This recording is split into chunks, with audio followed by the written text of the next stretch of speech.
13ই ফেব্রুয়ারি একটা movie release করেছিল প্রেক্ষাপটে, কিন্তু আমার না মুভিটা দেখা হয়নি, কারণ আমাদের কাছাকাছি শো খুব কম ছিল।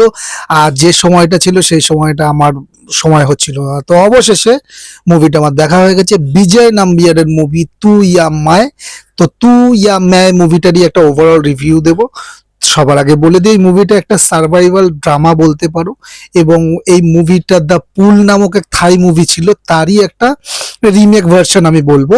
তো মুভিটা কেমন লাগলো সেটারই একটা অল ওভার রিভিউ দেবো। তো দিস ইজ জিশু, আর তোমরা হচ্ছে চলো রিভিউ করি চ্যানেলে। তোমাদের সকলকে স্বাগত, যারা এখনো পর্যন্ত আমার চ্যানেলটাকে সাবস্ক্রাইব করোনি প্লিজ চ্যানেলটাকে সাবস্ক্রাইব করে পাশে থাকা বেল আইকনটা প্রেস করে দিতে বলো না, যাতে করে নোটিফিকেশনটা অন হয়ে যায়, তুমি সবার আগে আমার রিভিউগুলো দেখতে পারো। কথা হচ্ছে তুই মে মুভিটাকে নিয়ে। দেখো মুভিটা কেমন লাগলো।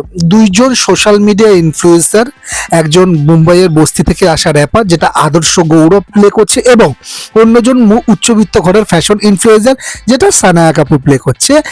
এরা দুজন একটা কোলাবোরেশনের জন্য বের হয়, কিন্তু পরিস্থিতির ফেরে তারা একটা 20 ফুট গভীর খালি সুইমিং পুলে আটকা পড়ে যায়, যেখানে তাদের সাথে যোগ দেয় একটা ক্ষুধার্ত কুমির।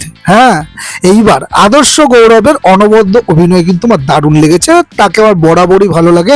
সে যখনই কিন্তু আসে কিছু না কিছু একটা সারপ্রাইজ এলিমেন্ট নিয়ে আসে তার অ্যাক্টিং এর মধ্যে। বরাবরের মতোই আদর্শ গৌরব প্রমাণ করেছেন তিনি কেন স্পেশাল। তার র্যাপারের লুক থেকে শুরু করে ভয় কাঁপতে থাকা সার্ভাইভাল মুড সবটাই কিন্তু ছিল, তখন আমার খুব ভালো লেগেছে তাকে। এরপর বলবো নাম্বিয়ার মানেই কিন্তু ভিজুয়াল ট্রিট। এই বিজয় নাম্বিয়ারের মুভিতে সিনেমাটোগ্রাফি এবং কালার গ্রেডিং মুভিটাকে কিন্তু খুব এজি এবং মডার্ন লুক দিয়েছে। বৃষ্টি মানে মুম্বাই এবং পুলে আটকে থাকা সেই শ্বাসরুদ্ধকর মুহূর্তগুলো খুব সুন্দরভাবে কিন্তু তুলে ধরা হয়েছে। বলিউডে খাঁটি সার্ভাইভাল থ্রিলার খুব একটা কিন্তু দেখা যায় না, কুমিরের সাথে এই লড়াই কিন্তু ভালো লাগবে। কুমিরটাকেও কিন্তু আমার খুব ভালো লেগেছে, তার সিজিআই ও প্রস্থেটিক গুলো মানে আমার ভালো লেগেছে। ঠিক আছে, খুব হাইফাই না হলেও মানানসই এবং বিশ্বাসযোগ্য মনে হচ্ছে কুমিরটাকে, এটা বলবো। সানায়ার দ্বিতীয় সিনেমা হিসেবে তিনি কিন্তু বেশ সাবলীল, বিশেষ করে সেকেন্ড হাফে যখন পরিস্থিতি জটিল হয় তার ইমোশনাল পারফরমেন্স কিন্তু ভালো লাগবে।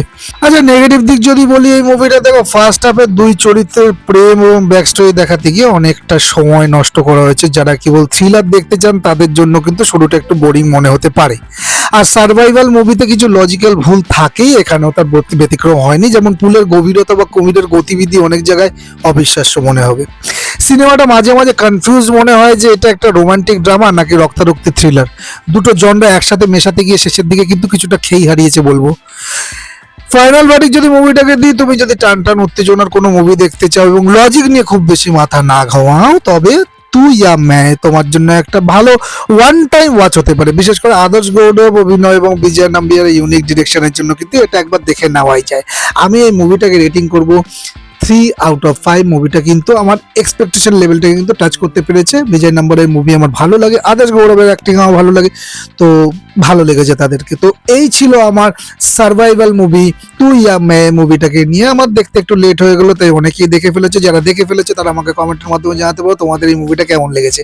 আর এই ভিডিওটা যদি ভালো লাগে একটা লাইক শেয়ার করে দিও তোমার কাছের মধ্যে সাথে। দেখা হচ্ছে খুব শীঘ্রই নেক্সট ভিডিওতে, নেক্সট কোনো মুভি রিলেটেড বা সিরিজ রিলেটেড কোনো ভিডিও নিয়ে। ততক্ষণ তোমরা ভালো থাকবে, সুস্থ থাকবে, আর দেখতে থাকো। চলো রিভিউ করি, টাটা।